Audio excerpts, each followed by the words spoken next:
Most know that Joan of Arc burned at the stake for heresy, but few know the very last thing she saw as the flames engulfed her. Joan of Arc was born around 1412 to a peasant family in Domremy, a village in northeast France. At the time of her birth, France found itself engulfed in a devastating conflict with England, later known as the 100 Years' War. Joan's life, like most peasants, would not have been easy growing up. But she rarely complained. Always committed to her duties, she spent her youth spinning wool and helping out around the house. She also got her hands dirty, working with her father in the fields and tending to the family's livestock. However, she had one more responsibility that would prove crucial to her later rise. Joan received her religious education from her mother Isabel. Isabel was a strict woman, but she piously ensured her daughter's religious knowledge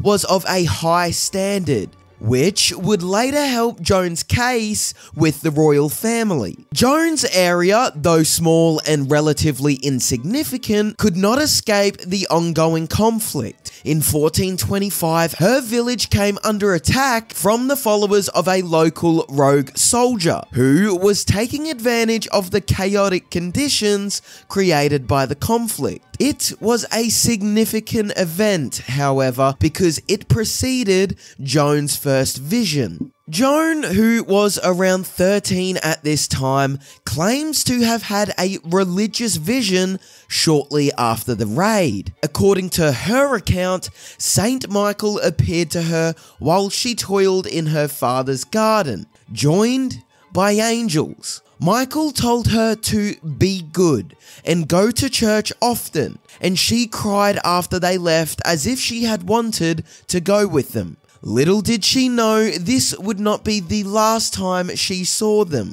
Joan began to receive apparent communications from other spirits too, namely Saint Margaret and Saint Catherine, two saints who were well known in the area. She claimed that they would check in on her and make sure that she was fasting for Lent. When later asked how she knew the women were Margaret and Catherine, Joan stated that Saint Michael told her to expect visits from them. She may have seen them as kindred spirits. Though theologians at the time believed Joan's visions had a supernatural source, modern historians have suggested differing causes. Most of these theories cite neurological or psychiatric causes, including delusional disorder, hallucinations caused by epilepsy, schizophrenia, or creative psychopathy influenced by childhood trauma. However, there may have been another, more local motivating factor for her visions. Marie Robin of Avignon was a French mystic who came before Joan's time. Robin claimed to have had visions too, and many of her resulting prophecies circulated throughout the French countryside. One particular vision promised an armed virgin would arise from obscurity to save France from the English scourge. Joan may have cast herself in that role, and she earned a reputation for it.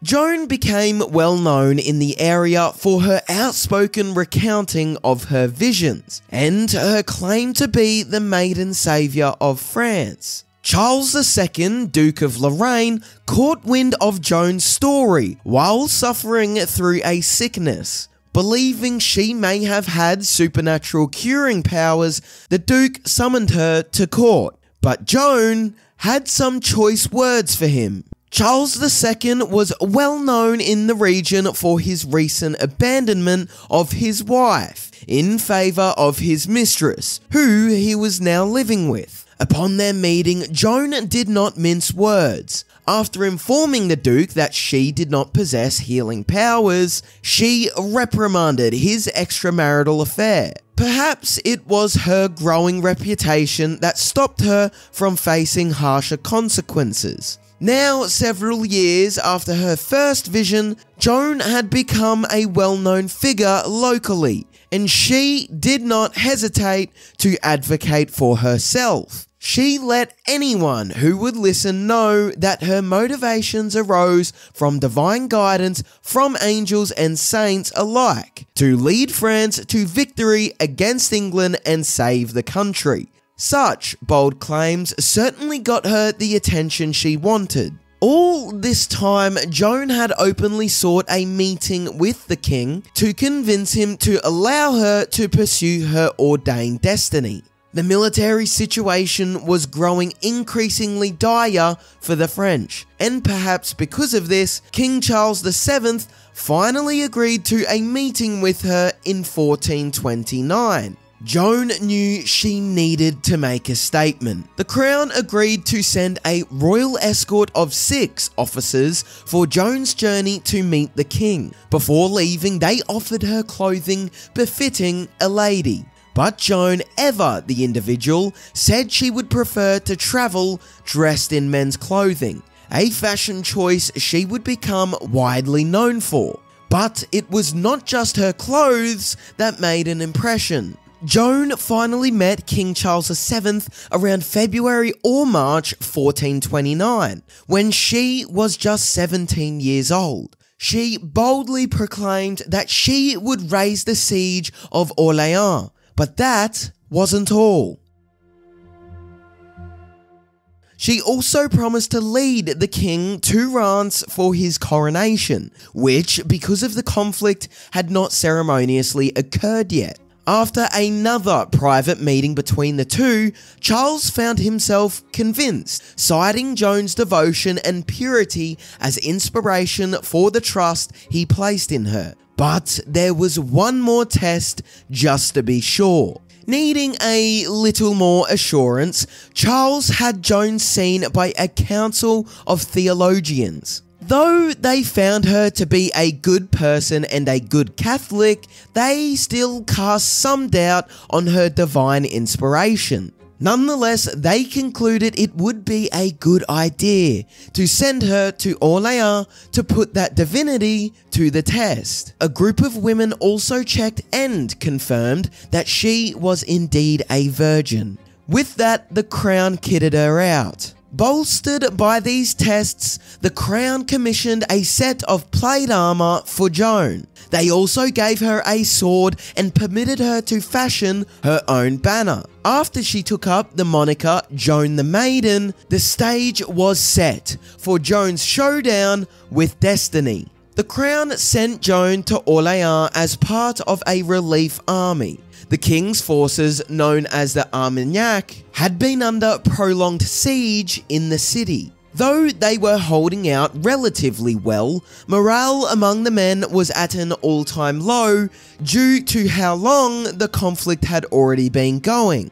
The arrival of a mysterious young maiden changed everything. Joan's arrival was like a warm wind, lifting the spirits of the downtrodden men. Many found themselves re-energized by the promise of divine assistance in the conflict. Though Joan was not given any formal power, her presence among the front ranks rapidly gained her favor among the men. Armagnac commanders would sometimes even accept her strategic recommendations. It was a pioneering dynamic. Joan's respect within the armed forces and ability to influence battle tactics marked a trailblazing moment for women in France. She turned traditional gender roles on their heads. Never before did a woman have such huge responsibility at the top level, let alone one so young. Even her dressing in men's clothing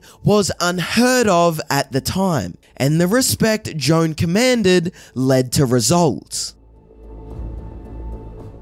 On May 4th, 1429, the Armagnacs switched into attack mode, having been merely holding their position up until this point. Joan played a major role here once again, hoisting a banner high and heading toward the battle. Her appearance had a huge impact on the soldiers, especially since she arrived in the face of a failed mission. Spurred on by the young maiden, they didn't give up and regrouped, going on the offensive once more and capturing the fortress. The shift in the tide of battle proved decisive. On May 8th, just days after Joan arrived at Orleans, the English army retreated after the French took their main stronghold. Having been at a stalemate for almost 7 months, the shift in the balance of forces marked an astounding moment for Joan's newfound influence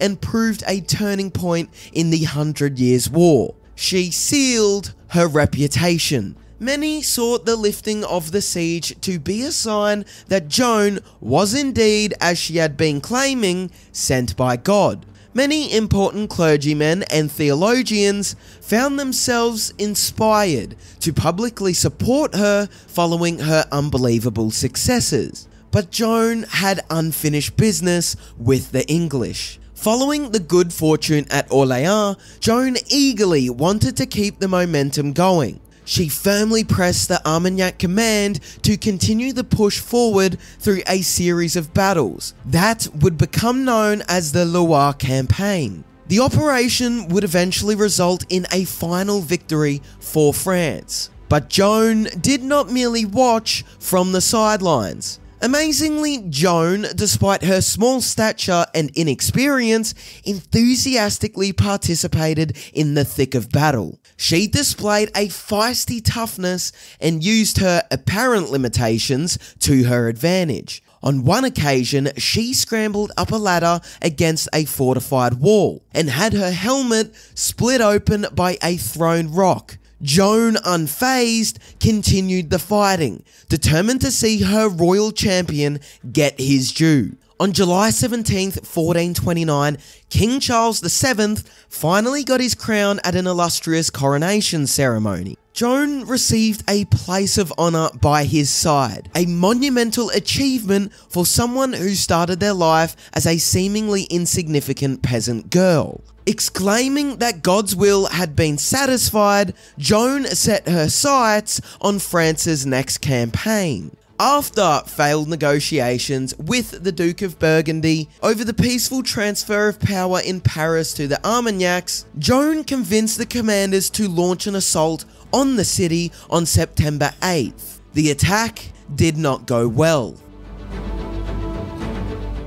Joan herself received a wound in the leg from a crossbow bolt, and the Armagnac forces suffered major losses. But Joan insisted the attack go on. However, King Charles ultimately ordered the fighting to stop, resulting in defeat for the Armagnacs. Joan's position grew more tenuous. After defeat in Paris, the initial wave of enthusiasm for Joan began to wane. Her aggressive independence and insistence on fighting to the bitter end began to clash with the more ubiquitous advocacy for a diplomatic solution within the court. Many even saw her failure to take Paris as evidence against her divine inspiration. Nevertheless, her newfound position continued to solidify. After the failed Paris campaign, the king negotiated a truce with the Duke of Burgundy. As part of the treaty, the Duke had permission to reclaim towns previously captured by the Armagnacs, now ceded to him. One such town was Compiègne, which resisted the Duke's attempts at reclamation. Inspired by this, Joan organised her own mission in March 1490, with a group of volunteers to help defend the town, without permission from the court. It would prove disastrous for the young maiden. Joan's march toward Compiègne was initially successful, as she and her forces beat back Burgundian resistance. However, arriving at their destination with a dwindled force on May 23rd, the forces' attack on Compiègne was unsuccessful, and Joan was captured by the Burgundians, though she would not exactly be a gracious guest. Taken immediately into custody, her captors quickly moved Joan to a castle near Neuss, where she made one failed escape attempt. After that, the Burgundians moved her to a more fortified structure, Beaurevoir Castle, but it made no difference to the scrappy young girl. Joan made another daring escape attempt, this time leaping from a tower window into an empty moat. This resulted in an injury, and unfortunately, she failed to escape her captors. But it was enough for the Burgundians to know they needed to get rid of this headache. The English, having witnessed Joan's outsized skill firsthand, were delighted that she no longer posed a threat. However, they wanted to ensure they wouldn't have to deal with her ever again. Negotiating with the Burgundian allies, the English agreed to pay her ransom, and Joan found herself ushered into their custody. Her fate now sealed. With Joan of Arc under their watch, the English knew they had to finish her once and for all. They decided to take an ecclesiastic route, and on January 9th, 1431, Joan stood trial for heresy in Rouen. The charges were numerous and shocking. The English held nothing back when it came to charging Joan. She faced accusations of blasphemy simply because she wore men's clothes. They also charged her with acting upon demonic visions and of refusing to submit to the church. It was clearly a politically motivated endeavour, but more egregious than the accusations was the trial itself. The trial of Joan of Arc is one of the most heavily documented events of the era. From these sources, we can see just how many inconsistencies the proceedings had. Though it purported to be neutral, most of the participants in the trial were pro-French, and the English paid off the presiding judge. Furthermore, the interrogation had already kicked off before Joan was read her charges. Going against custom, the interrogations were coercive. Joan was not provided with legal counsel, and there is even evidence that trial records were falsified. Finally, on May 23rd, the court formally charged Joan with heresy. Her ultimate fate was unforgettable. Joan was sentenced to be burned alive on May 30th, 1431. But before her hands got tied up, she had a devastating request. She wanted to look at a cross throughout her execution. An English officer obliged, fashioning her one out of a stick. Joan pressed her lips to the sad symbol and lay it by her chest. But that wasn't all. Joan was also presented with a professional crucifix, which she held close to her prior to getting properly restrained. This was the cross she stared at as she passed away in the flames. What was left of her body wound up scattered to the Seine River. But though Joan would not live to see her name redeemed, her martyrdom would soon be honoured. Though initially accused of heresy by the Catholic Church, the very same institution later honoured her as an obedient daughter of the faith. Centuries later, her place in the canon would solidify. On March 2nd, 1922, Pope Pius XI declared Joan of Arc the patron saint of France. As is custom for canonised figures, she received a dedicated feast day, chosen to be May 30th, the day of her execution. Joan of Arc has become a revered figure in France, seen as the country's saviour, honoured as a martyr, and even became the national symbol of the country after the French Revolution, despite her association with the church and the secular nature of that movement. Her influence, however, has spread far beyond France. On top of her reputation as a global icon of independence and liberation, Joan of Arc is notable for her reputation as a feminist. From her insistence on defying gender roles to her leading positions in areas previously only reserved for men, this unassuming young maiden has become a powerful symbol of girl power all over the world. Thanks for watching History Expose. If you love uncovering the best stories in history, hit like and subscribe to keep exploring with us. Don't forget to visit our main page, Factinate, for more incredible facts about everything.